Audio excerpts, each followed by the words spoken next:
اب میں بہت زیادہ تھک گئی ہوں اور یہ میرے راستے میں رکاوٹ بن رہی ہے۔ تمہاری ماں نے بھی جانے سے پہلے سے میرے ساتھ بھیج دیا تھا کہ میں اسے سنبھال نہیں سکتی، تو بہتر ہے تم اپنی ماں سے کہو کہ اسے مینرز سکھائے، اور ہاں دوسری شادی بھی کر لو، شاید کوئی اور مل جائے جو تمہیں اور تمہارے بچوں کو مینرز سکھا دے۔ زینیہ تلخی سے بولتی ہوئے اپنا بیگ اٹھا کر کھڑی ہو گئی۔ کہاں جا رہی ہو؟ بیٹھو تو صحیح کچھ دیر۔ نوفل نے طرف پر کہا، پلیز نوفل، یہ میرے ساتھ اس طرح بات مت کیا کرو، اب بٹھا کر کیا کرو گے؟ میرے پاس فضول ٹائم نہیں ہے، اور ہاں جلد از جلد طلاق کے پیپر تیار کرو، میری اور اپنی جان چھڑوا لو، میں مزید اس رشتے میں خود کو نہیں باندھ سکتی۔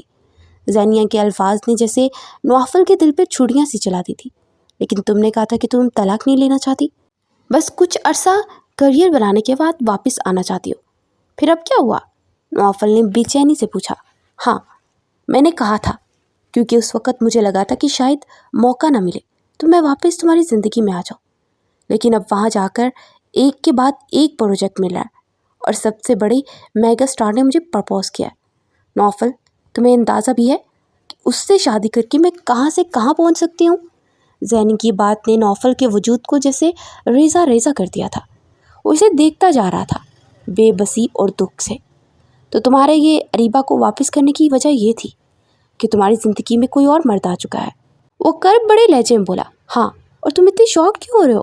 مجھے پورا حق ہے کہ میں اپنی زندگی کا فیصلہ لے سکوں، اور تم بھی اگر اپنی زندگی میں آگے بڑھنا چاہتے ہو تو مجھے کوئی پرابلم نہیں ہے، وہ اطمینان بھرے لہجے میں بولی، پھر اسے چھوڑ کر چلی گئی۔ اس نے ایک نگاہ ننھی اریبہ پر ڈالی اور اسے گود میں اٹھایا اور بوجھل قدموں سے باہر نکل گیا۔ وہ گھر کس طرح پہنچا یہ وہی جانتا تھا۔ گھر میں آ کر اس نے اریبہ کو اذان کے برابر لٹا دیا اور خود ٹیرس پہ جا کر سگریٹ جلانے لگا۔ پوری رات اس نے ٹیرس پر ہی گزاری، کوئی اس کے انتظار میں تھا جسے وہ بھول چکا تھا۔ فجر کے وقت جب وہ اندر آیا تو حوریہ بھی بیدار ہو چکی تھی۔ اس کی نظر کے ساتھ لپٹی بیٹی پر پڑی۔ یہ کون ہے؟ حوریہ نے حیرت سے پوچھا۔ یہ میری بیٹی ہے اریبہ، نوفل بوجھل لہجے میں بولا اور بیڈ پر لیٹ گیا۔ ایک منٹ، یہ تو اپنی ماں کے ساتھ لندن میں نہیں تھی، پھر یہ یہاں کیا کر رہی ہے؟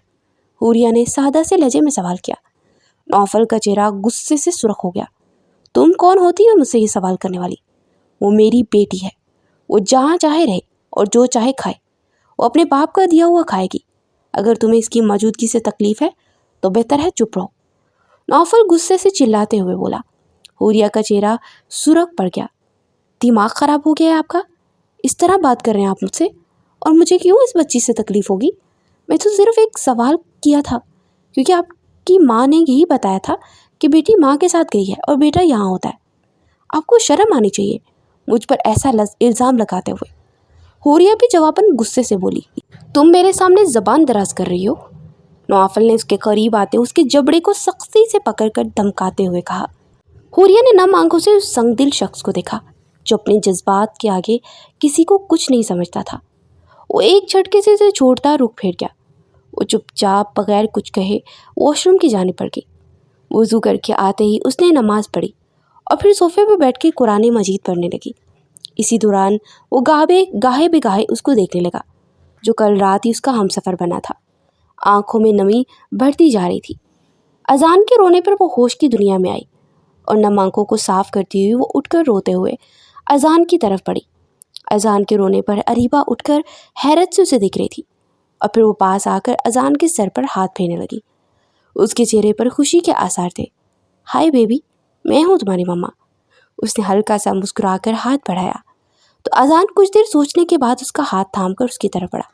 چلیے اب آپ اپنا نام بتائیے، وہ ہلکے سے مسکراتے ہوئے بولی۔ اریبہ، وہ آہستہ سے بولی مگر سہمی ہوئی لگ رہی تھی۔ واؤ، اریبہ کا نام تو بہت پیارا ہے، وہ خوش ہو کر بولی۔ چلے اب جلدی سے اٹھیں اور فیس واش کرتے ہیں، پھر ہم باہر جا کر کچھ کھاتے پیتے ہیں۔ پھر دونوں کو واش روم میں لے جا کر اس نے ان کے کپڑے نکالے، چینج کرایا اور اذان کو گود میں اٹھا کر اریبہ کی انگلی تھامے باہر آ گئی۔ کچن میں آ کر اس نے ملازمت سے ساری چیزوں کے متعلق پوچھا اور پھر دودھ دے کو دونوں کو لاؤنج میں لٹا دیا۔ کچھ دیر بعد دلیا بنا کر ان کے ساتھ کھیلنے لگی اور اریبہ آہستہ آہستہ اس سے فری ہو چکی تھی۔ الارم کی آواز سے نوفل کی آنکھ کھلی تو کمرے میں کوئی بھی نہیں تھا۔ وہ ہڑبڑا کے اٹھا اور کل رات کا سب کچھ یاد آیا۔ گہرا سانس بھر کر وہ باہر کی جانب بڑھا۔